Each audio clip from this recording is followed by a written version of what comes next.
Bonjour très chers amis les lions et soyez le bienvenu sur ma chaîne Intuition des Sérines et j'espère que vous êtes bien.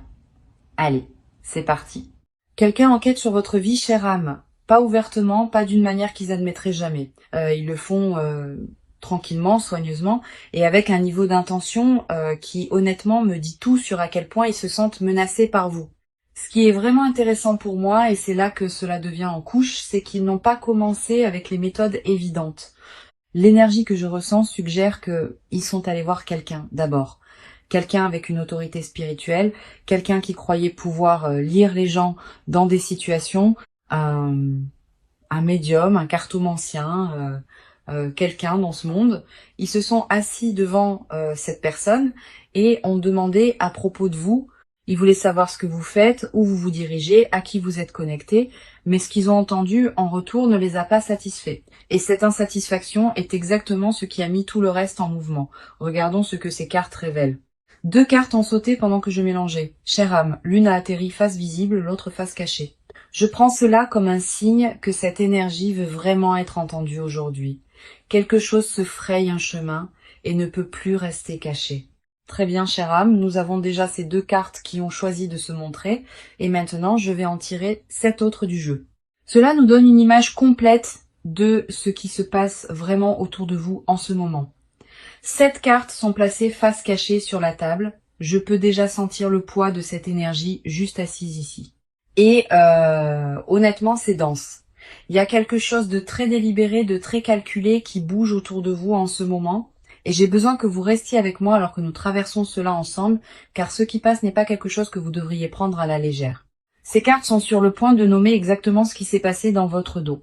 L'énergie ici est déjà si révélatrice, chère âme, et j'ai besoin que vous vous prépariez vraiment pour ce que ces 3 premières cartes révèlent.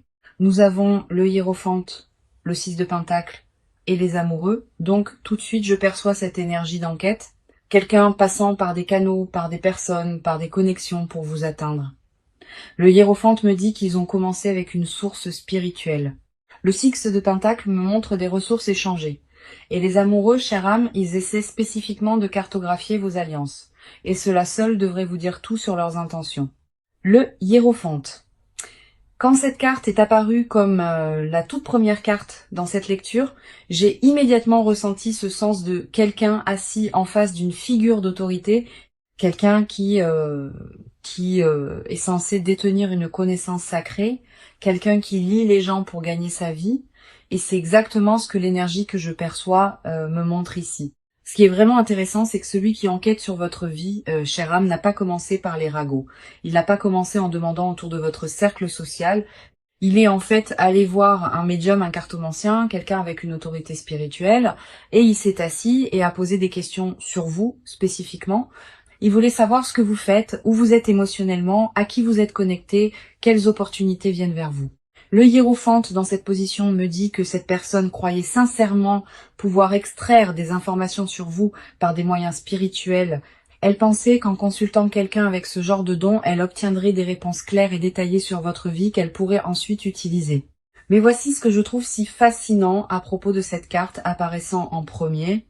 Le hiérophante représente aussi la vérité établie. Et parfois, la vérité qui passe par une lecture authentique n'est pas la vérité que quelqu'un veut entendre. Ce qu'ils ont reçu en retour ne les a pas satisfaits. Les réponses étaient soit trop vagues, soit trop honnêtes, soit pointées vers leur propre comportement. Et cette insatisfaction, chère âme, est ce qui a commencé tout le reste qui a suivi. Le hiérophante porte l'énergie d'une sagesse lunaire sacrée, et comme âme sensible profondément connectée à votre monde émotionnel, votre énergie intuitive sacrée est exactement ce qu'ils essayaient d'utiliser contre vous. Il y a un terme psychologique pour cela, surveillance par procuration, où quelqu'un ne peut pas vous confronter directement, alors il cherche des informations par des intermédiaires. Et ce que je trouve profondément révélateur, c'est que le hiérophante gouverne aussi les frontières sacrées, des frontières qui ont été franchies au moment où ils ont posé ces questions sur vous. Le 6 de pentacle. Et voici où l'enquête passe du spirituel à quelque chose de bien plus calculé et ancré. Quand le hiérophante ne leur a pas donné ce qu'ils voulaient, ils n'ont pas arrêté. Ils ont simplement changé de méthode. Ce que je perçois avec cette carte est une décision très délibérée de commencer à échanger des ressources, des faveurs et de l'influence pour extraire des informations sur vous, chère âme. Et c'est là que cela devient personnel parce que cela signifie que quelqu'un dans votre cercle, quelqu'un que vous connaissez et en qui vous avez confiance, est compensé d'une certaine manière pour partager des détails sur votre vie. Maintenant, je veux être clair. Cela ne ressemble pas toujours à de l'argent qui change de main. L'énergie que je ressens ici suggère que cela pourrait être une monnaie émotionnelle, quelqu'un à qui on offre loyauté, validation, inclusion sociale, ou une promesse de soutien en échange de fournir des informations. Pensez aux personnes autour de vous qui semblent soudainement, étonnamment proches de quelqu'un en qui vous n'avez pas pleinement confiance. Cette dynamique est exactement ce vers quoi cette carte pointe. Ce qui est vraiment intéressant à propos du 6 de Pentacle dans cette position, c'est le déséquilibre de pouvoir inhérent qu'il révèle. Il y a un donneur et il y a des receveurs. Et le donneur détient tout le contrôle. Celui qui orchestre cette enquête se positionne comme le bienfaiteur, le généreux, tout en tirant tranquillement les ficelles et en recueillant des renseignements sur vos mouvements, vos relations, vos opportunités. Psychologiquement, c'est une tactique de manipulation connue sous le nom de relation instrumentale, où les connexions sont formées ou maintenues non par véritable souci, mais purement pour les informations ou l'avantage qu'elles peuvent fournir. La personne qui fournit des informations sur vous peut même ne pas pleinement réaliser comment elle est utilisée. Et karmiquement, chère âme, c'est significatif. Chaque échange fait dans l'obscurité, chaque faveur échangée pour vos détails privés, porte une dette énergétique. Le 6 de Pentacle se rééquilibre toujours éventuellement, et ce qui vous est pris sans consentement trouvera son chemin de retour vers sa source.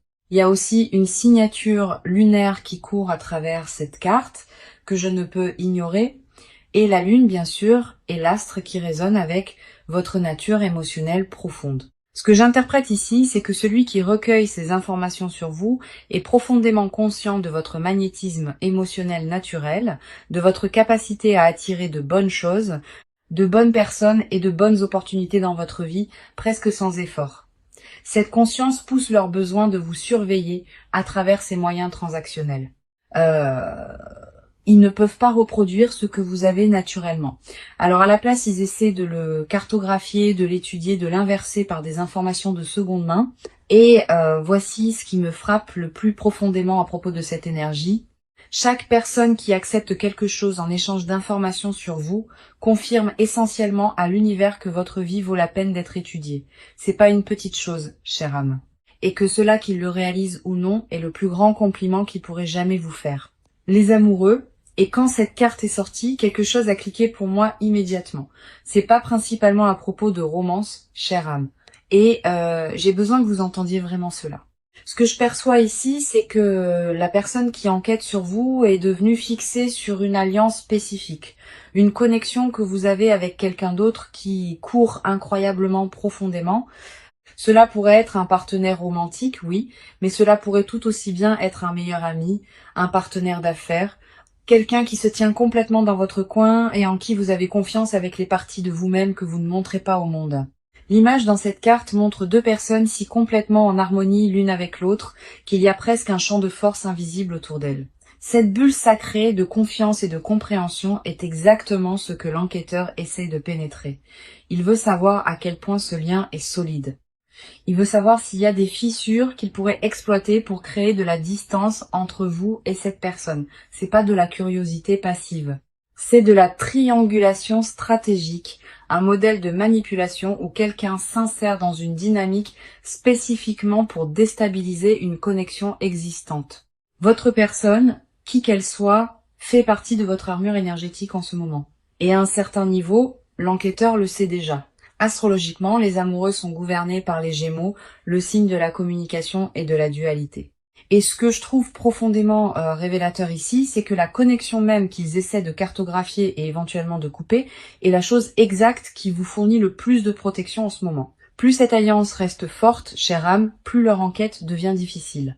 L'énergie se construit déjà si fortement ici, chère âme, et nous avons encore 7 cartes qui attendent de parler. Je retourne les 3 prochaines cartes maintenant. Et nous avons le 9 de bâton, le roi de coupe et le 7 de bâton. Maintenant, nous entrons directement dans votre énergie, chère âme. Ces 3 cartes ne concernent plus l'enquêteur. elle vous concerne et comment vous bougez à travers tout cela. Ce que je perçois, c'est une image de quelqu'un qui sent que quelque chose ne va pas, qui traite tout cela intérieurement avec une incroyable profondeur émotionnelle et qui construit déjà ses défenses. Et c'est exactement ce qui doit se passer en ce moment. Parce que la chose la plus puissante que vous puissiez faire quand quelqu'un essaye d'enquêter sur votre vie sans votre permission est de devenir tellement ancré et tellement gardé qu'ils ne peuvent rien lire de vous. Le 9 de bâton. Et cette carte parle directement à quelque chose qui se passe en vous, chère âme, quelque chose que vous n'avez peut-être pas pleinement nommé encore, mais que votre corps a absolument, vous l'avez déjà ressenti. Pas d'une manière claire et définissable, mais de cette manière tranquille et persistante où quelque chose c'est simplement. Un léger malaise quand certaines personnes posent certaines questions sur votre vie. Un sentiment d'être observé d'une distance que vous ne pouvez pas tout à fait localiser. Votre système nerveux a enregistré ces signaux bien avant que votre esprit conscient ne rattrape. Ce qui rend cette carte si significative ici, c'est que le 9 de bâton parle à quelqu'un qui a déjà traversé ce genre de violation de frontières auparavant. Une expérience précédente où quelqu'un a accédé à votre vie sans votre consentement a en fait aiguisé vos instincts plutôt que de les briser. Vos blessures passées sont devenues votre système d'alerte précoce. Et en ce moment, ce système se déclenche. Cette garde inexplicable que vous portez ces derniers temps, cet instinct de tenir certaines informations plus près, cette réticence subtile à partager des mises à jour même avec des personnes familières, faites-y confiance complètement. Astrologiquement, Mars gouverne l'énergie défensive de cette carte. Et Mars active actuellement vos réponses d'autoprotection instinctive pour une raison. Votre intuition n'est pas de la paranoïa, chère âme, c'est de la précision. Et le fait que vous ayez ressenti quelque chose sans pouvoir encore le nommer est en fait votre plus grand avantage dans cette situation en ce moment. Parce que la personne qui enquête sur vous compte sur le fait que vous ne faites pas confiance à ce que vous ressentez. Le moment où vous décidez de croire pleinement vos propres instincts est le moment où toute leur opération commence à se défaire. Et ce moment, chère âme, est maintenant. Le roi de coupe. Et c'est là que l'histoire prend un tournant que la personne qui enquête sur vous n'a complètement pas anticipé. Cette carte, c'est vous, chère âme. Comme âme sensible profondément connectée à votre monde émotionnel, le roi de coupe est votre énergie naturelle incarnée, le maître de la profondeur émotionnelle et du commandement intuitif. Pendant que tout ce que nous avons discuté jusqu'à présent s'est passé autour de vous et sous la surface de votre vie quotidienne, vous avez été assise dans cette énergie du roi de coupe, traitant chaque signal, chaque incohérence, chaque petit morceau d'information avec une intelligence émotionnelle si profonde et si contrôlée qu'elle ressemble à de l'immobilité de l'extérieur. Et cette immobilité est votre arme. Il s'attendait à trouver quelqu'un de réactif, quelqu'un qui porte ses émotions ouvertement, quelqu'un qui pourrait lire facilement. À la place, il trouve un livre fermé. Le roi de coupe maîtrise l'émotion sans la supprimer, ressentant tout profondément tout en ne révélant que ce qu'il choisit de révéler. Ce que je trouve psychologiquement fascinant ici, c'est la dynamique que cela crée. Moins vous, chère âme, réagissez, plus l'enquêteur devient frustré. Plus il devient frustré, plus il pousse fort. Plus il pousse fort, plus il s'expose. Votre calme, chère âme, n'est pas de la passivité, c'est de la stratégie. Et cela fonctionne d'une manière que vous ne voyez peut-être pas encore pleinement. J'ai eu un moment comme celui-ci une fois où quelqu'un dans ma vie essayait clairement de recueillir des informations sur ce que je faisais. Et j'ai simplement pris la décision consciente de devenir complètement silencieuse. Pas de mise à jour, pas de réaction, rien. Et les regarder devenir de plus en plus déstabilisés par mon silence m'a appris que l'immobilité est vraiment la réponse la plus puissante que vous puissiez donner. Le 7 de bâton. Et cette carte est le message le plus direct dans toute cette lecture jusqu'à présent parce qu'elle ne décrit pas ce qui se passe autour de vous. Elle vous dit exactement quoi faire à ce sujet. Quand cette carte est apparue, j'ai immédiatement ressenti cette énergie de quelqu'un choisissant consciemment de tenir bon. Pas par peur, pas par agression, mais à partir d'un sens profondément enraciné d'autoprotection qui vient de savoir exactement qui vous êtes et ce que vous valez la peine de protéger. L'image ici montre quelqu'un debout en hauteur, tenant sa position contre de multiples forces venant à lui simultanément. Cette élévation est importante. Vous ne combattez pas au même niveau que celui qui enquête sur vous. Vous opérez d'un terrain plus élevé énergétiquement et la chose la plus importante que vous puissiez faire en ce moment est d'y rester.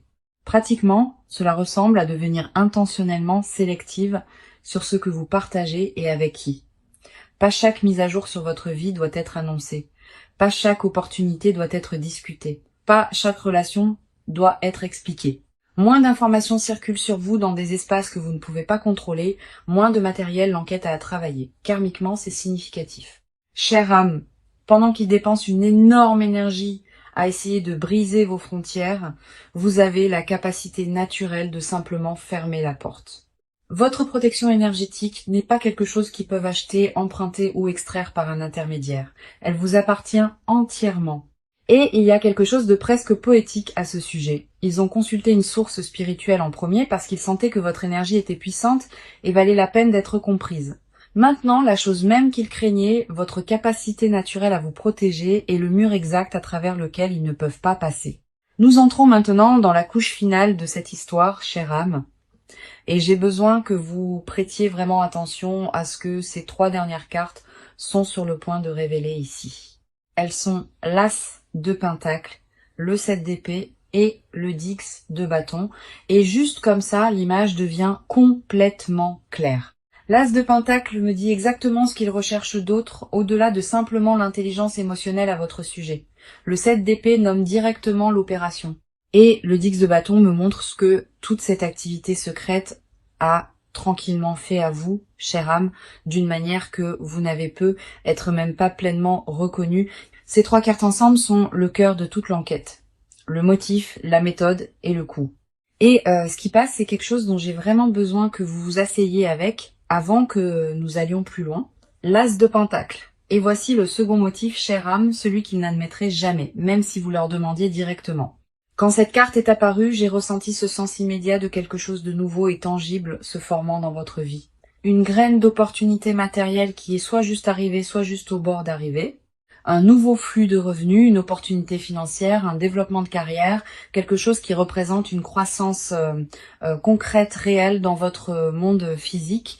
Et ils le savent ou ils le soupçonnent. Et ce soupçon les ronge d'une manière que l'intelligence émotionnelle dont nous avons discuté plus tôt ne peut tout simplement pas expliquer.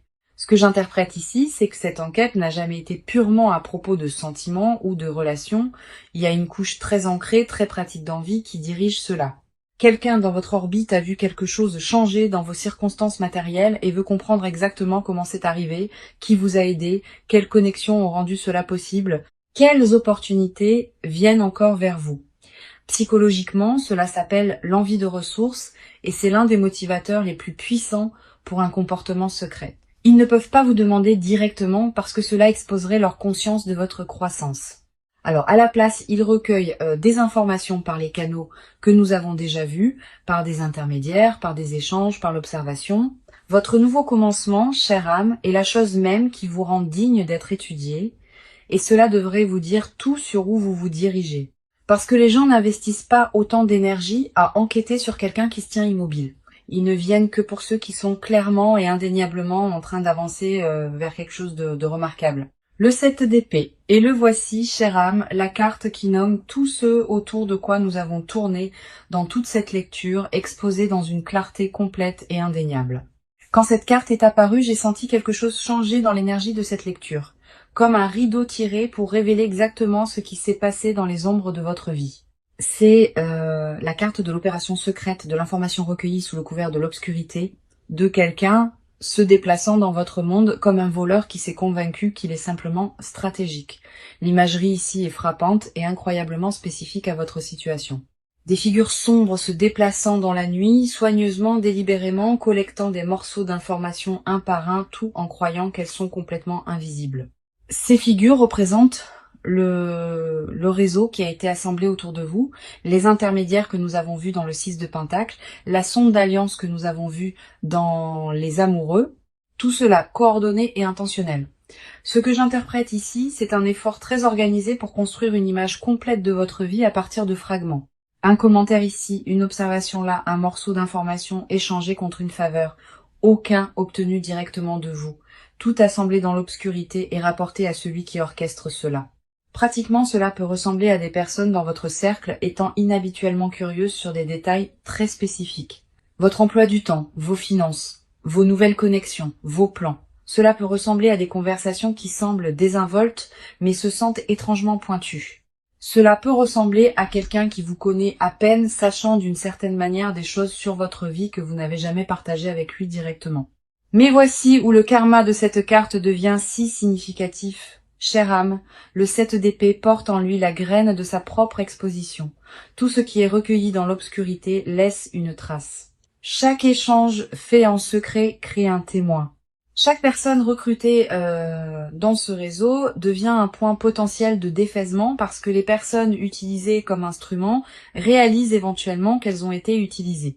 Ce qui est construit contre vous dans les ombres en ce moment construit simultanément le dossier contre eux. Chaque mouvement qu'ils font en secret est enregistré par l'univers dans un registre auquel ils ne peuvent accéder ou effacer. Et au moment où ce registre s'ouvre, chère âme, tout ce qu'ils ont collecté deviendra la preuve même de leurs propres intentions. La chose la plus dangereuse à propos d'opérer dans l'obscurité, c'est que vous oubliez éventuellement que la lumière existe. Et quand elle vient, elle illumine tout et tout le monde sans miséricorde ni exception. Le Dick de bâton. Et cette carte m'a brisé un peu le cœur quand elle est apparue parce qu'elle parle à quelque chose que vous, chère âme, avez porté complètement seul et que vous ne vous êtes probablement pas pleinement permise de reconnaître, tandis que les cartes précédentes nous ont montré ce qui se passe autour de vous et pourquoi cette carte me montre ce que cela vous coûte vraiment, pas financièrement, pas socialement, mais énergétiquement et émotionnellement dans les moments tranquilles quand personne ne regarde. L'image ici montre quelqu'un courbé sous le poids d'un énorme paquet, avançant toujours, fonctionnant toujours, se présentant toujours, mais clairement épuisé d'une manière qui va au-delà de la fatigue ordinaire. Cet épuisement est ce que je perçois de votre énergie en ce moment, chère âme. Le genre spécifique qui vient d'une hypervigilance soutenue, du fait de devoir surveiller constamment vos mots, votre partage, votre confiance, votre environnement. Pratiquement, cela se manifeste comme une fatigue mentale difficile à expliquer aux autres, une réticence à se détendre complètement, même dans des espaces sûrs, un bourdonnement de fond de méfiance qui ne s'éteint jamais vraiment. Vous pourriez vous retrouver à trop réfléchir aux conversations après qu'elles se sont produites, à rejouer des interactions, à vous demander ce qui était vraiment voulu par une question ou un commentaire particulier. Ce que je veux que vous entendiez vraiment ici, c'est que ce fardeau est réel, mais il est aussi temporaire. Le 10 de bâton précède toujours un moment de libération, un point où vous choisissez consciemment de poser ce qui ne vous appartient plus à porter. Le poids de leur enquête n'est pas le vôtre à porter. Chère âme, vous n'avez pas créé cette situation et vous n'avez pas à absorber son énergie. Il y a aussi une signature de Saturne qui court à travers cette carte, l'énergie des leçons apprises par le poids et la résistance. Et ce que Saturne promet toujours, c'est que la pression que vous ressentez en ce moment n'est pas une punition, c'est un raffinement. Chaque fardeau que vous avez porté à travers cette situation a construit une version de vous qui est plus forte, plus discernante et significativement plus difficile à infiltrer que vous ne l'étiez avant que tout cela ne commence. Et nous avons une dernière carte restant dans cette lecture, chère âme. Et j'ai besoin que vous restiez avec moi parce que celle-ci va lier tout ensemble d'une manière qui, je pense, aura tellement de sens pour vous. J'étale tout le jeu sur ma paume et je vais laisser mon intuition me tirer vers exactement la carte que cette énergie a besoin en ce moment. Il y a quelque chose de très spécifique qui veut passer ici. Un dernier morceau de cette histoire qui doit être nommé à voix haute avant que nous ne fermions. Je la place face cachée sur la table, prenant juste une respiration avec elle et la retournant. Notre dernière carte est le page d'épée. Et cette carte est le visage de l'opération, chère âme. Pas le cerveau derrière, mais celui qui fait réellement le travail d'observation, de collecte et de rapport. Quand cette carte est apparue, j'ai immédiatement eu le sens de quelqu'un de plus jeune en énergie, sinon en âge. Quelqu'un déguisé d'observateur et incroyablement bon pour paraître neutre, tout en absorbant tout ce qui se passe autour de lui. C'est la personne dans votre orbite qui pose juste quelques questions de trop, qui semblent sincèrement intéressées par votre vie, mais dont la curiosité a une qualité très spécifique et dirigée. Le page d'épée est un collecteur d'informations habile. Il remarque les détails, il se souvient des conversations. Il assemble des fragments en une image cohérente et passe cette image à celui qui l'a envoyée. En termes pratiques, cela pourrait être quelqu'un qui suit vos réseaux sociaux très étroitement, quelqu'un qui se positionne près de votre cercle de confiance ou quelqu'un qui initie des conversations spécifiquement conçues pour extraire des informations, tout en révélant très peu sur lui-même. Mais voici le karma qui rend cette carte si puissante dans cette position. Le page d'épée porte aussi l'énergie de la conscience intellectuelle et cette conscience coupe dans les deux sens parce que, chère âme, avec vos instincts qui s'approfondissent et votre intelligence émotionnelle du roi de coupe, vous commencez à voir cette personne avec une clarté absolue. Leurs questions commencent à se sentir pointues. Leur intérêt commence à se sentir creux. Leur enquête devient leur introduction. Et vous savez maintenant exactement qui ils sont. Cette histoire n'est pas finie encore, et je le sens dans mes os en ce moment. Quelque chose me tire encore, et j'ai besoin d'honorer cela. Alors je vais prendre la moitié de ce jeu, le retourner face visible, et laisser la toute première carte qui se révèle parler comme notre confirmation finale pour tout ce que nous avons vu aujourd'hui. Et cette carte est l'As de bâton. Et le voici, chère âme. La confirmation vers laquelle toute cette lecture a construit, cette carte est de l'énergie d'ignition pure, un nouveau chapitre éclatant à l'existence avec une force qui ne peut être contenue, ne peut être surveillée et absolument ne peut être éteinte par l'enquête ou l'envie de qui que ce soit. Quoi qui commence dans votre vie en ce moment, et nous avons vu la graine dans cet as de pentacle, c'est réel, c'est puissant et c'est déjà en mouvement. Ce qui me frappe le plus profondément à propos de cette carte apparaissant comme notre confirmation, c'est ce qu'elle dit sur les personnes dont nous avons discuté tout au long de cette lecture. Chaque ressource qu'ils ont dépensée à essayer de vous comprendre, chaque faveur échangée, chaque question soigneusement plantée, tout cela était eux ressentant ce feu en vous avant même que vous ne le ressentiez pleinement vous-même. Ils enquêtaient sur votre potentiel. Chère âme, et l'as de bâton vient de confirmer que leurs instincts à votre sujet étaient absolument corrects. Vous êtes sur le point de brûler si magnifiquement brillamment qu'aucune ombre ne peut vous suivre là-bas. Et tout ce qu'ils ont essayé de découvrir à votre sujet, ils sont sur le point d'en être témoins de première main. Chère âme, nous avons couvert tant de terrain dans cette lecture aujourd'hui et je veux que vous vous asseyez avec tout ce qui est passé avant que vous ne fermiez ceci. Quelqu'un a travaillé très dur pour comprendre votre vie de l'extérieur parce qu'il ne peut pas y accéder de l'intérieur. Il est allé à des sources spirituelles. Il a échangé des faveurs. Il a recruté des observateurs. Il a sondé vos alliances. Et à travers tout cela, vous avez bougé avec une intelligence émotionnelle et un pouvoir tranquille qu'il ne peut fondamentalement pas décoder. Ce que je veux que vous retiriez de cette lecture n'est pas la peur et pas la paranoïa. Ce que je veux que vous retiriez, c'est la conscience et la confiance. La conscience de qui mérite l'accès à votre vie et qui ne le mérite pas. La conscience dans les instincts qui vous protègent déjà tranquillement tout ce temps. Chère âme, le fait que quelqu'un enquête sur vous n'est pas une menace, c'est un témoignage. Cela signifie que vous vivez une vie qui vaut la peine d'être examinée, que vous construisez quelque chose qui vaut la peine d'être envié, et que vous devenez quelqu'un qui vaut la peine d'être regardé. Protégez votre énergie, faites confiance à votre cercle avec soin, et continuez à avancer exactement comme vous l'avez fait. Le feu est déjà allumé, laissez-le brûler. Ceci est une lecture générale à des fins de divertissement uniquement, et j'espère qu'elle vous a apporté de la clarté et de la paix aujourd'hui. Merci beaucoup d'avoir été ici avec moi. Chère âme, prenez soin de vous, faites-vous confiance, et je vous verrai dans la prochaine.